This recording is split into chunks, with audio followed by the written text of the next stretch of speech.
Fueled by war and instability, a neighbouring Iraq, Syria has a thriving illegal sex trade. And it's Iraqi girls as young as 10 who are being kidnapped or forced into false marriages to work as prostitutes. The ABC's Antoinette Chiha worked undercover in the capital Damascus and spoke exclusively to women affected by the sex trade. Damascus at night, bustling and vibrant. Its souks and religious sites, magnets for tourists. But hiding in the sandhills just outside the city is a more sinister side to the capital. Rows of garishly lit nightclubs. Locals describe this place as their very own Las Vegas. We took our hidden cameras into the heart of the city's brothel district. Here we learned that most of these girls are Iraqi teenage refugees. They're paraded and sold to leering customers wanting sex. The issue of trafficking, especially from Iraq, young girls are brought to the country either through convenient marriages or with fake passports to be engaged into prostitution. A lot of girls do this. It's mainly because of poverty, and it's the only work that brings in a lot of money. And there are no work opportunities here for the Iraqis, especially for girls. Experts working to combat the problem say poverty has driven women into the trade. The vulnerability of women alone and young girls alone, or young girls who are also too poor to survive, are more likely to become victim of trafficking.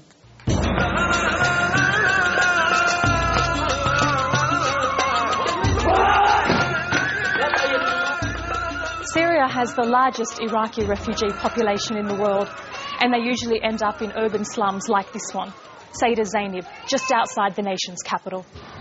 Samira lives in Sayda Zainab with her youngest daughter. She's one of 1.5 million Iraqi refugees living in Syria.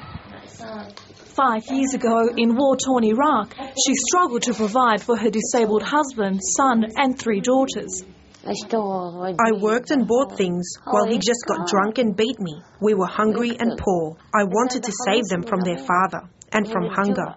Did you see hunger in Iraq? After the occupation, all the stealing and robbing.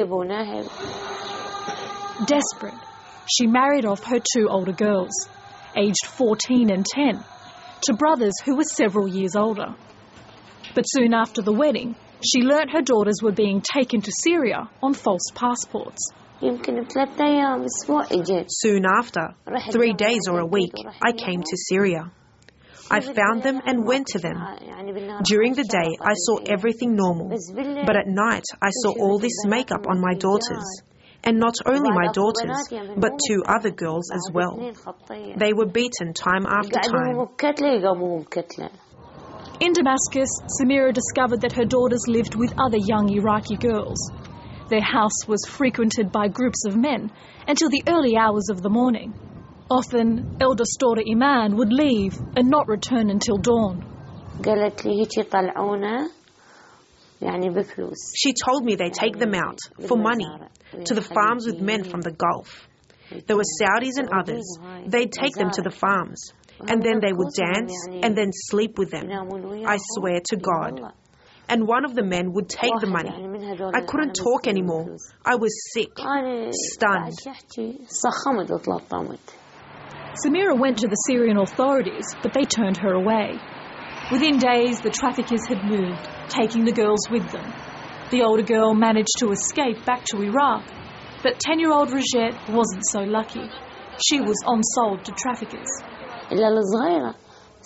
Where is my younger girl? I don't know. For 5 years, Samira has lived in Syria, searching for her daughter Rajette, who would now be just 15 years old. Where have they taken her? What are they doing to her? I don't want to think about it. 5 years waiting for God's mercy, nothing, and I'm searching for her. Like Samira, thousands of Iraqi women and teenage girls who have sought refuge in Syria aren't allowed to work. Those who register with the UNHCR get an average $42 a month on which to live. Their vulnerability has made Syria the Middle East's sex tourism hotspot. The US State Department's report on trafficked persons found the trade is largely serving men from other Middle Eastern countries. A significant number of women and children in the large Iraqi refugee community in Syria are forced into sexual exploitation by criminal gangs or, in some cases, their families. Iraqi families arrange for young girls to work in clubs and to be married, often multiple times, to men for the sole purpose of prostitution. But the Syrian government is underplaying its sex tourism problem. It's not expected that we'll be a centre. We don't compare ourselves to other countries like Thailand or the Philippines.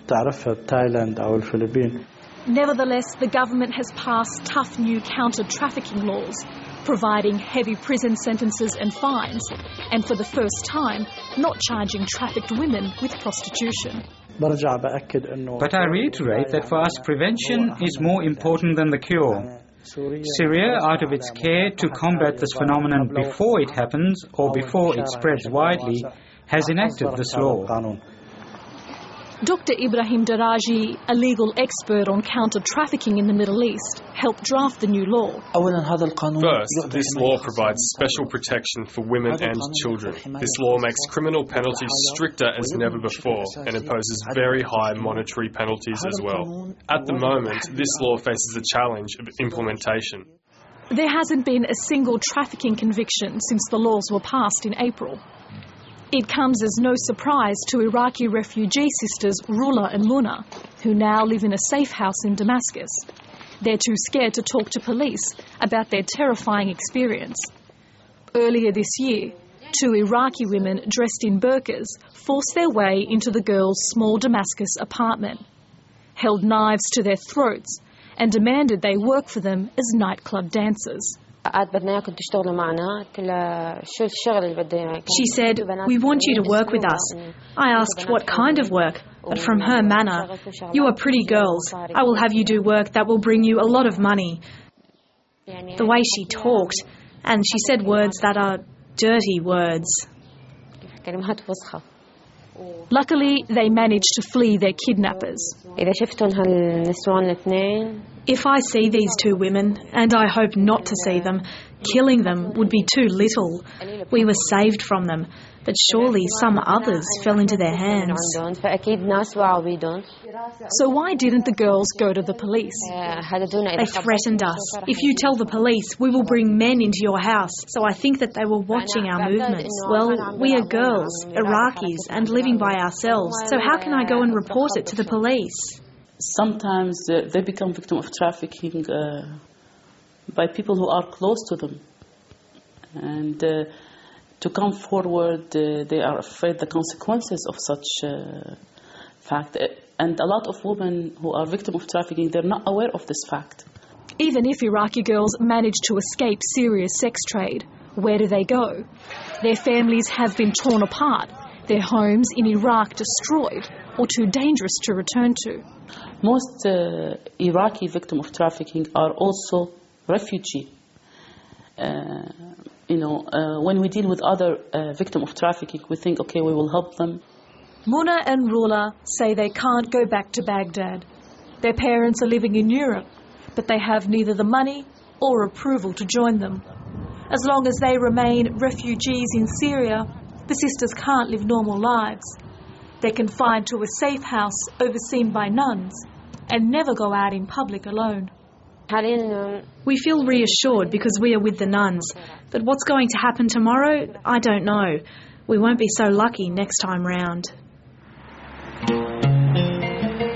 Back in the notorious red light district of Damascus, Samira's painful search for her daughter continues. She's just received a tip that Rajette was seen dancing in one of these nightclubs. They say they bring her here at night and make her dance for the men. I don't sleep. My heart is burnt. In one of these nightclubs. Samira won't give up hope. I haven't left a place I haven't searched. I hope I find her.